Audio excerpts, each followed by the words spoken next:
This is kind of a long question, but somebody has a big problem here. The IRS sent me about 10 letters. After the first few, I didn't even open them anymore. I just got a certified letter, but haven't gone to the post office to pick it up because I'm afraid they'll arrest me. That's not going to happen. Not to make light of it, but you don't have to be afraid. A friend had all his money taken out of his bank account by the IRS. I don't want to talk to him because I actually didn't pay the taxes I should have, didn't declare all my income.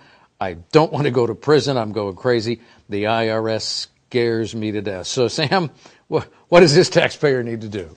The first thing is that this taxpayer needs to stop living in fear, so to speak. The IRS is not waiting at the post office to arrest one person.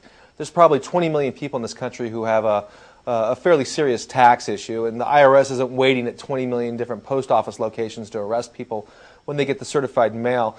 But fear of the IRS is not an uncommon thing. It's actually very prevalent in society. I even had a case one time where the client refused to meet me in my office. He would call and tell me that he's downstairs, and then we'd walk to the back alley behind my office building, and that's where we'd have our office meetings because he was so afraid of the IRS. Kind of an unusual way to do business, but some people need that type of accommodation. In this case, what this taxpayer is talking about is that they're in the collection process. The reason why they're receiving notices is because the IRS is sending them collection notices. And the IRS has to send out a certain amount of notices at a certain time before they can take collection action. And the very last collection notice the IRS will send out, most likely, will be a notice called a CP 504 notice. And that does come via certified mail. And the IRS sends it out certified mail because Congress requires the IRS to send these notices out, and the IRS has to prove that they met the statutory notice requirement, and that's why they go certified mail. So if a taxpayer signs for a notice, then the IRS can prove that the taxpayer received the notice, or if the IRS sends it off certified mail and the taxpayer refuses to pick it up, the IRS can prove that they put in reasonable efforts to send those notices out. Once a taxpayer is in the collection notice process, they just need to move forward with their tax problem as though it's a collection issue. If all the returns are filed and the tax is assessed and they can't afford to pay it back, they need to approach the IRS and work out some sort of solution to their problem. And the solutions usually involve some sort of installment arrangement or hardship status or offer in compromise. If the tax isn't owed, then they can go back and work for a reassessment. There's a variety of procedures to get a reassessment and get the IRS to reconsider whether the underlying tax is correct. You know, Sam, we get a lot of inquiries from people who, they know they owe taxes, there's no question. They just flat don't have the money to pay it because the economy has dropped. Let's talk a little bit about that hardship status, because I'm thinking more than a few people are going to be in that situation. Yeah, absolutely. Hardship status is the equivalent of a $0 payment plan with the IRS. Basically, you're saying to the IRS that your situation has become so bad and so dire that you can't even cover your personal living expenses.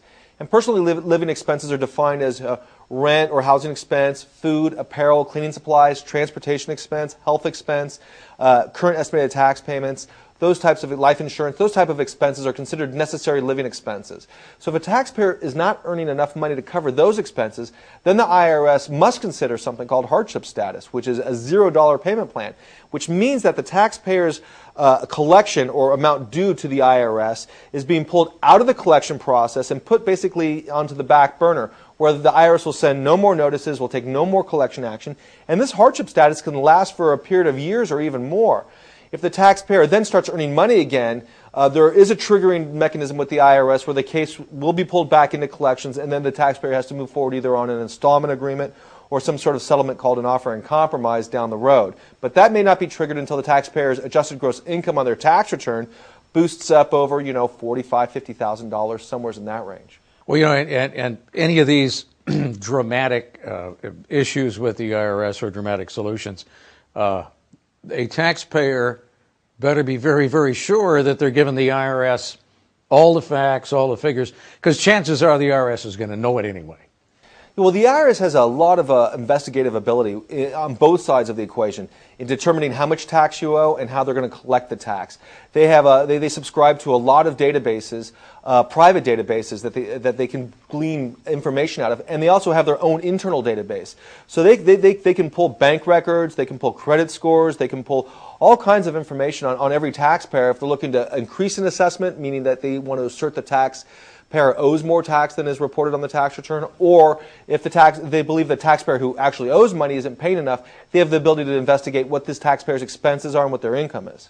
So yeah, so if a taxpayer is thinking, oh gee, I know I owe him $100,000, but I'll plead poverty, I'll do whatever I do, and that's not quite the facts. It's not a good idea to try to take that approach, because then you start getting into some fraud stuff. Well, yeah, but there are taxpayers who owe a lot of tax. There are taxpayers who owe hundreds of thousands of dollars that actually are destitute, and these taxpayers, like any other taxpayer, could qualify for hardship status. We have lots of cases where we see people who've been entrepreneurial and very successful. Their income's plummeted to zero, and now they're on hardship status, despite the fact that they have a mid-six-figure tax liability. That happens all the time.